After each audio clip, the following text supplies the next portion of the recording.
What would you do if the one person you trusted the most, the one person you sacrificed everything for and moved across the world, whose entire family you lifted up on your own back, repaid you with the ultimate betrayal? For a man we're calling Femi, this isn't just a question. It is his devastating new reality.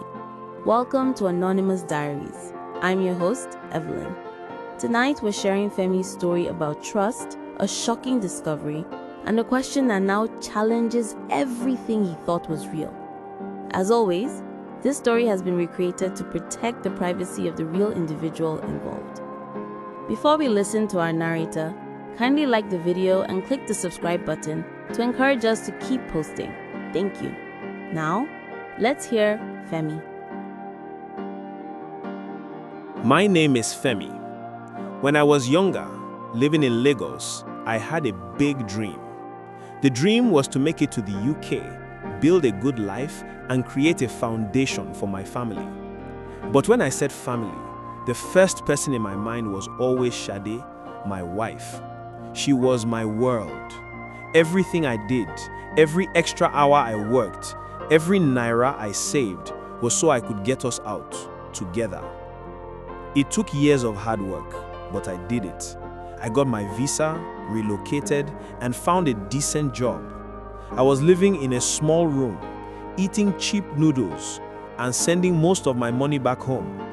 My first big goal was to bring Sade over, and I did. The day she arrived at Heathrow Airport, I felt like the king of the world. We were finally together, ready to start our life. But I didn't stop there. Sade was always worried about her family back home, her mother, her two younger brothers. So I made it my next mission. I worked 2 jobs, took out loans, and spent months filling out paperwork. One by one, I helped bring them all to the UK. I found them a place to live, helped her brothers get into school, and made sure her mother was comfortable. I didn't just marry Sade. I felt like I had lifted her entire family onto my shoulders. I did it out of love. I thought we were a team, building a real future.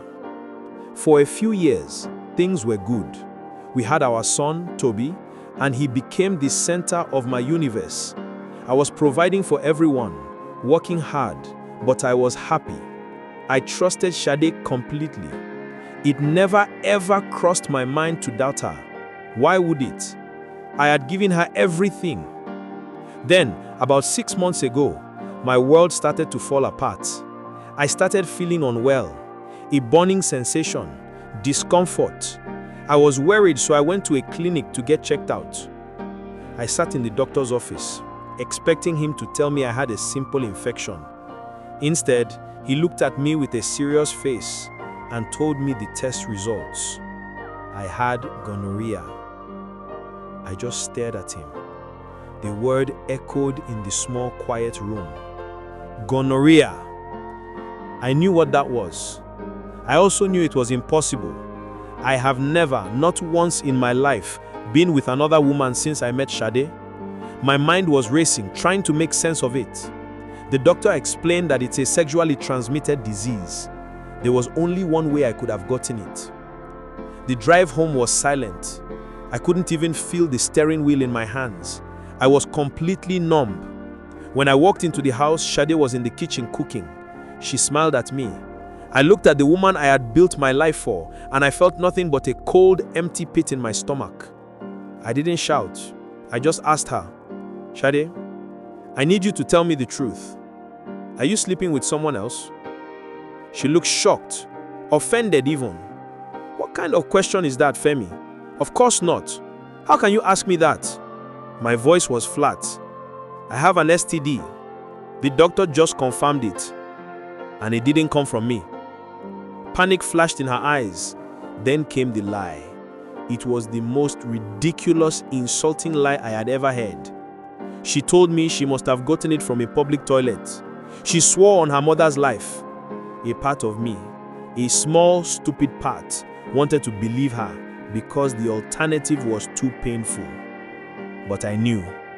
Doctors tell you that the chances of that are almost zero. I couldn't sleep for days. Her lie was eating away at me. The trust was gone. One night, while she was in the shower, I did something I never thought I'd do. I picked up her phone. My hands were shaking. I felt sick with guilt, but I had to know the truth. And there it was, in her messages. It was worse than anything I could have ever imagined. It wasn't just one person. She was sleeping with her boss. The messages were disgusting, describing things they did in his office. But it went further. They talked about threesomes with another woman from her work. It wasn't just a mistake or a one-time affair. It was a lifestyle. They were all doing it. It was part of the office culture, and she was right in the middle of it. I felt like I was going to be sick right there on the floor. The phone felt like it weighed 100 kilos. This was not my Sade. This was a complete stranger. The woman I sacrificed everything for, the woman I brought to this country, the mother of my child, was living a secret life that I couldn't even begin to understand. When she came out of the shower, I was just sitting on the bed with the phone in my hand. She saw my face, and she knew. The lies were over. She fell to the floor, crying, begging, and pleading. She said it was a mistake, that she got caught up in a bad crowd, that it meant nothing. But it means everything to me. Now, every time I look at my son, Toby, a terrible question pops into my head.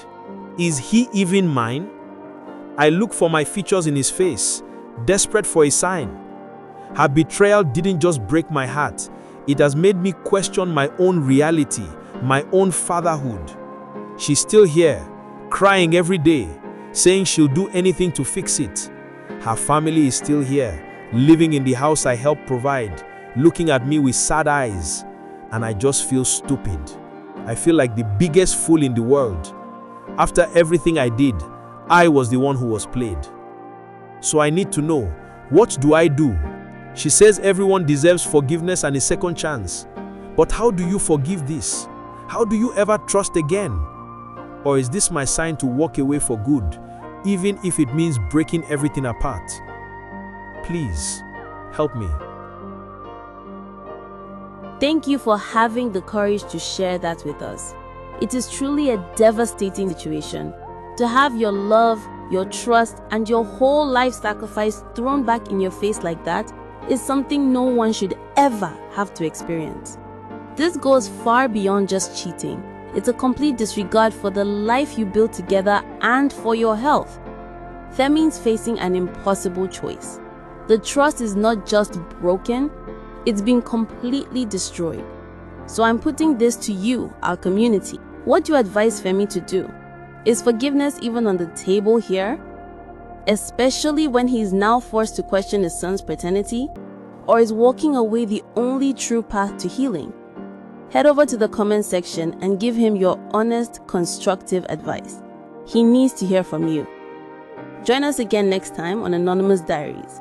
Until then, take care of yourselves and be kind.